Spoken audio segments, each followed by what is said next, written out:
حضرت عبداللہ رضی اللہ تعالیٰ عنہ فرماتے ہیں کہ میں اللہ کی قسم کھا کر کہہ سکتا ہوں کہ نبی کریم صلی اللہ علیہ وسلم کو شہید کیا گیا ہے، یعنی ان کی وفات نیچرلی طور پہ نہیں ہے۔ یہاں تک کہ کچھ شیعہ تو یہ بھی کہتے ہیں کہ حضرت عائشہ نے ان کو زہر دے کر شہید کیا ہے، لیکن آخر اس کے پیچھے کا سچ کیا ہے، چلیے جانتے ہیں۔ خیبر کی جنگ کے بعد ایک یہودی عورت نبی کریم صلی اللہ علیہ وسلم کے لیے بکرے کا گوشت پکا کر لائی اور اس نے گوشت آپ صلی اللہ علیہ وسلم کی خدمت میں پیش کیا۔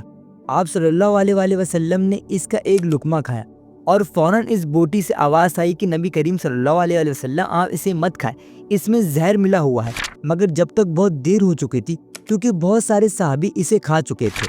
جب نبی کریم صلی اللہ علیہ وسلم کو پتہ چلا کہ اس میں زہر ہے تو آپ صلی اللہ علیہ وسلم نے اس عورت کو واپس بلایا اور کہا کہ تم نے ایسا کیوں کیا؟ تو اس عورت نے اس بات پہ جواب دیا کہ میں جاننا چاہتی تھی کہ آپ اللہ کے سچے نبی ہیں۔ اگر آپ اللہ کے سچے نبی ہیں تو آپ کو کوئی نقصان نہیں ہوگا، اور اگر آپ جھوٹے ہوں گے تو آپ مر جائیں گے، اور اس میں بھی میرا فائدہ ہے۔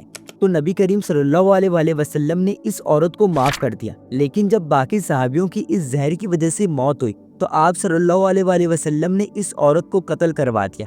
اس واقعے کے 4 سال کے بعد نبی کریم صلی اللہ علیہ وسلم کی طبیعت خراب ہو گئی تو ایک دن نبی کریم صلی اللہ علیہ وسلم نے حضرت عائشہ سے فرمایا کہ میں ابھی تک اس زہر کو اپنے جسم میں محسوس کر رہا ہوں جو میں نے خیبر کے موقع پر کھایا تھا۔ مجھے ابھی تک اس زہر کا اثر میرے جسم میں ہے اور میرے جسم کو یہ زہر کاٹ رہا ہے۔ اس زہر کی وجہ سے نبی کریم صلی اللہ علیہ وسلم کی طبیعت بہت زیادہ خراب ہو گئی اور آپ صلی اللہ علیہ وسلم بیمار ہو گئے۔ اس کو دیکھتے ہوئے حضرت عائشہ اور کچھ صحابیوں نے مل کر آپ صلی اللہ علیہ وسلم کو وہ دوا پلا دی، لیکن آپ صلی اللہ علیہ وسلم نے اس دوا پینے سے انکار کر دیا۔ لیکن صحابہ اور حضرت عائشہ نے مل کر زبردستی آپ صلی اللہ علیہ وسلم کو دوا پلائی، جبکہ آپ صلی اللہ علیہ وسلم اس دوا سے منع کر رہے تھے، کیونکہ حضرت عائشہ کو لگا بیمار انسان تو دوائی پینے سے منع ہی کرتا ہے۔ تو نبی کریم صلی اللہ علیہ وسلم کو اس بات پر بہت گرا آئی اور آپ صلی اللہ علیہ وسلم نے حضرت عائشہ سے فرمایا کہ جو دوائی تم نے مجھے پلائی ہے ان سارے باقی صحابہ کو بھی پلاؤ، سوائے حضرت عباس کے، کیونکہ وہ اس جنگ میں شامل نہیں تھے۔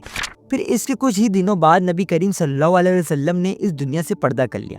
نبی کریم صلی اللہ علیہ وسلم کے آخری وقتوں میں حضرت عائشہ آپ صلی اللہ علیہ وسلم کے ساتھ تھی اور حضرت علی نے آپ صلی اللہ علیہ وسلم کو کپڑوں سمیت غسل کروایا اور باقی صحابہ نے مل کر آپ صلی اللہ علیہ وسلم کو دفن کرا۔ اب یہاں سے کنٹروورسی نے جنم لیا، جہاں شیعہ یہ کہتے ہیں کہ نبی پاک کو شہید کیا گیا ہے کیونکہ نبی پاک کی وفات سے 2 یا 3 سال پہلے نبی پاک دنیا کی سب سے طاقتور امپائر رومن امپائر کے ساتھ جنگ کے لیے غزوہ تبوک تشریف لے گئے، تو واپسی پر کچھ منافقوں نے آپ پر حملہ کرنے کا پلان بنایا۔ اس جنگ میں آپ صلی اللہ علیہ وسلم حضرت علی اور حضرت عمر کو لے کے نہیں گئے تھے، کیونکہ آپ صلی اللہ علیہ وسلم نے مدینے کی حفاظت کے لیے ان دونوں کو مدینے میں چھوڑ دیا تھا، کیونکہ دونوں واحد صحابہ تھے جو اکیلے پورے لشکر کا مقابلہ کر سکتے تھے۔ جب منافقین کو یہ پتہ چلا تو انہوں نے نبی پاک کو شہید کرنے کا پلان بنایا، کیونکہ اس بار حضرت عمر اور حضرت علی آپ صلی اللہ علیہ وسلم کے ساتھ نہیں تھے۔ یہ ان کے لیے بہترین موقع تھا۔ جب نبی کریم صلی اللہ علیہ وسلم جنگ سے واپسی آ رہے تھے تو راستے میں قافلے کو ایک تنگ گاڑی سے گزرنا تھا۔ منافقین نے اس موقع کا فائدہ اٹھایا۔ انہوں نے ارادہ کیا کہ جیسے ہی نبی پاک اس تنگ گاڑی سے گزر رہے ہوں گے تو ہم نبی پاک کی سواری کو دھکا دے کر پہاڑ سے نیچے گرا دیں گے۔ تو جیسے ہی نبی پاک اس تنگ گاڑی سے گزر رہے تھے تو 12 منافقین نے آپ صلی اللہ علیہ وسلم پر حملہ کرنے کی کوشش کی، لیکن تبھی اللہ نے آپ صلی اللہ علیہ وسلم کی حفاظت فرمائی، کیونکہ اللہ تعالیٰ قرآن میں ارشاد فرماتے ہیں بے شک ان ہنسنے والوں کے مقابلے میں ہم تمہارے لیے کافی ہیں۔ تو حضرت عمار اور حضرت حذیفہ نے آپ صلی اللہ علیہ وسلم کی حفاظت کی اور وہ منافق اپنے مشن میں ناکام ہو گئے۔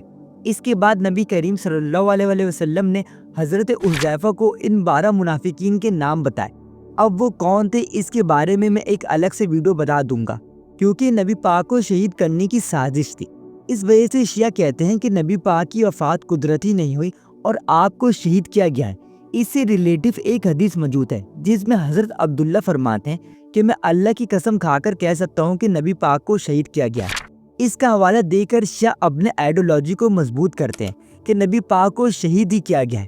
لیکن جنگ تبوک صرف اکلوتا موقع نہیں تھا کہ جب نبی پاک پر جعلی حملہ کیا جائے۔ اس سے کئی سال پہلے بھی جب اسلام کی دوسری بڑی جنگ ہو رہی تھی جسے جنگ احد کے نام سے یاد کیا جاتا ہے۔ اس جنگ میں نبی پاک کے دانت مبارک کو شہید کر دیا گیا، جس کی وجہ سے مسلمانوں میں یہ افواہ پھیل گئی کہ نبی پاک شہید ہو گئے ہیں، اور یہ سن کر سارے مسلمان بھاگ گئے۔ صرف 10 اور 14 لوگ ہی نبی پاک صلی اللہ علیہ وسلم کے ساتھ رہے، جنہوں نے آپ صلی اللہ علیہ وسلم کی حفاظت کری۔ جب مسلمان یہ جنگ چھوڑ کر بھاگ گئے تو قرآن کی یہ آیت نازل ہوئی، اور محمد تو ایک رسول ہی ہیں، ان سے پہلے بھی کئی رسول گزر چکے ہیں، تو اگر وہ وصال کر جائیں یا انہیں شہید کر دیا جائے تو تم الٹے پاؤں پلٹ جاؤ گے، اور جو الٹے پاؤں پھرے گا وہ اللہ کا کچھ نہ بگاڑ پائے گا۔ یعنی کہ ان آیت سے ہمیں یہ بھی پتہ چلتا ہے کہ نبی پاک بھی شہید ہو سکتے ہیں۔ اب اسی وجہ سے شیعہ کہتے ہیں کہ نبی پاک کو حضرت عائشہ نے زہر دے کر شہید کیا ہے، کیونکہ بخاری میں وہ حدیث موجود ہے جس میں نبی پاک کی وفات سے پہلے حضرت عائشہ اور کچھ ساتھیوں نے مل کر نبی پاک کو زبردستی دوائی پلائی تھی، اور ان کے مطابق وہ حقیقت میں زہر تھا۔ لیکن ان کا یہ دعویٰ بالکل جھوٹا ہے، کیونکہ اس حدیث کی راوی خود حضرت عائشہ رضی اللہ تعالیٰ عنہا ہے۔ اگر وہ ایسا کرتی تو وہ اس حدیث کو چھپاتی، نہ کہ اس حدیث کو دنیا کو بیان فرماتی۔ اس کے علاوہ حدیث میں صاف صاف طور پر لکھا ہوا ہے کہ نبی پاک صلی اللہ علیہ وسلم کے علاوہ بہت سارے صحابیوں نے یہ دوائی پی تھی، تو پھر ان سب کی موت کیوں نہیں ہوئی؟ شیعوں کا حضرت عائشہ کے اوپر یہ الزام لگانا بالکل بے بنیاد ہے۔